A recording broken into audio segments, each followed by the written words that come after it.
the mayor, Ras Baraka, under arrest. It's very simple, Martha. As I've said, in the state of New Jersey, as Pam Bondi has said in the United States, we will not stand for anybody getting in the way of getting rid of criminals in this country. Acting U.S. Attorney for the District of New Jersey, Alina Habba, on Fox News there on the arrest of Newark Mayor Ras Baraka earlier today. Mayor Baraka was arrested by DHS this afternoon while he was protesting outside of a New Jersey jail recently converted into an ICE detention center. It was the second time Mayor Baraka had held protests outside the facility, a new facility built to hold up to 1,000 people.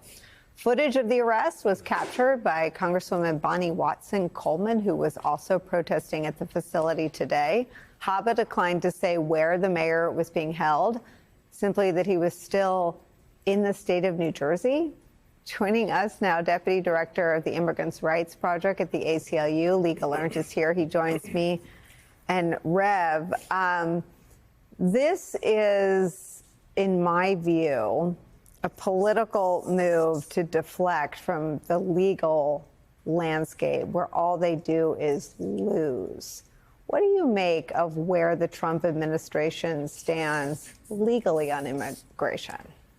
Yeah, I think they didn't expect the courts to push back so much, and the courts have. You know, they've really gone over the line. They didn't just go up to the line, they've really gone over the line, and I think courts are pushing back now.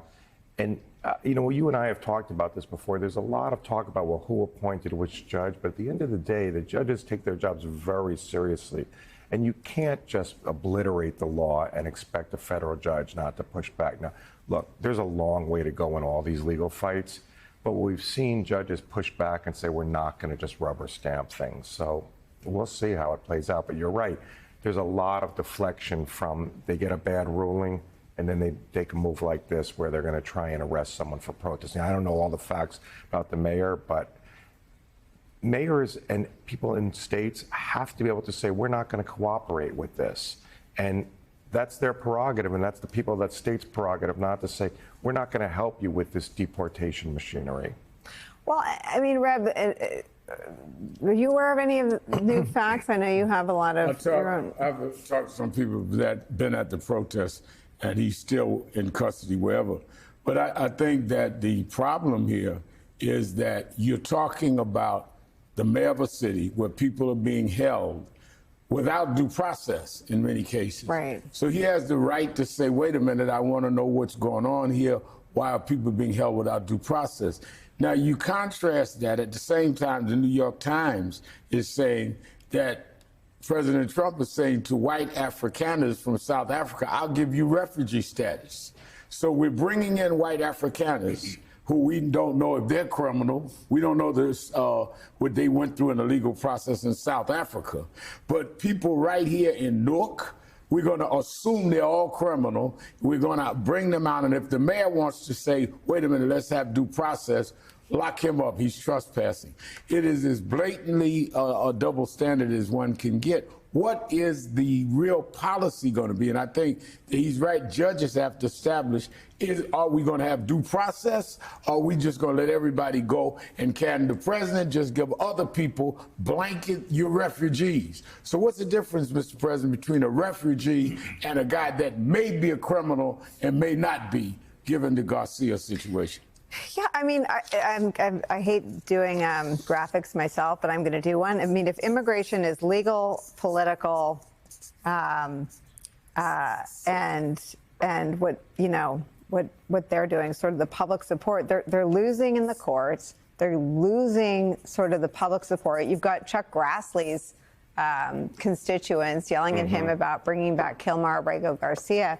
And so they seem to be plussing up the political, the only area they still control. Well, I think that's right. I mean, I think they're playing this game where they don't care whether they lose in court because they're just going to go out and say, well, the people wanted it. I mean, you can't have a situation where the administration says, well, the people want it, therefore we're going to go beyond the law. I mean, I think that's what judges are trying to say is, look, you need to change the law, fix the law, whatever, if you don't like it, but you can't just obliterate the law. And I think that is what's happening. And the idea of trying to stifle protest. That's really dangerous in the United States. Let me show you. We have some sound from Congressman Menendez of New Jersey on that topic.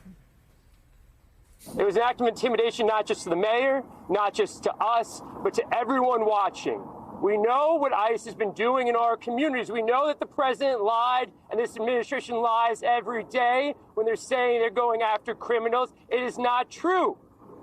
They feel no weight of the law. They feel no restraint on what they should be doing. And that was shown in broad daylight today when they not just arrested the mayor of Newark, but when they put their hands on two members of Congress who are standing behind me. How is this acceptable to anyone in this country? How is this acceptable? I fight along with these two incredible women every day for the people of New Jersey. We fight for the country that we should be. I mean, Rev, a passionate display there from Congressman Menendez.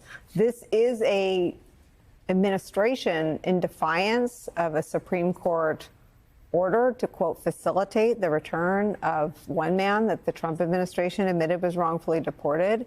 It is a Trump administration in defiance in terms of their commitment to due process of a 9-0 Supreme Court ruling that they must give everyone in this country due process. And that is why we are on the verge, if not there, of a constitutional crisis.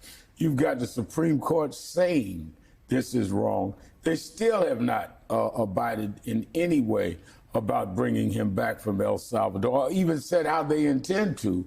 And at the same time, they have ICE going around the country doing the same kinds of raids in the same kind of situations with no due process. And all we're saying, I mean, this is not radical left-wing stuff. All we're saying is that people should have due process so we will know who they are, what their status is or is not, which is why I brought up about the South Africans, because you're not asking for any status there at all. Just come ye that will, and we'll give you a refugee status. But these people, we're going to lock them up, and if we make a mistake, we'll figure it out. And that's why we have this man sitting in the jail in El Salvador that even they admitted had no reason to be there.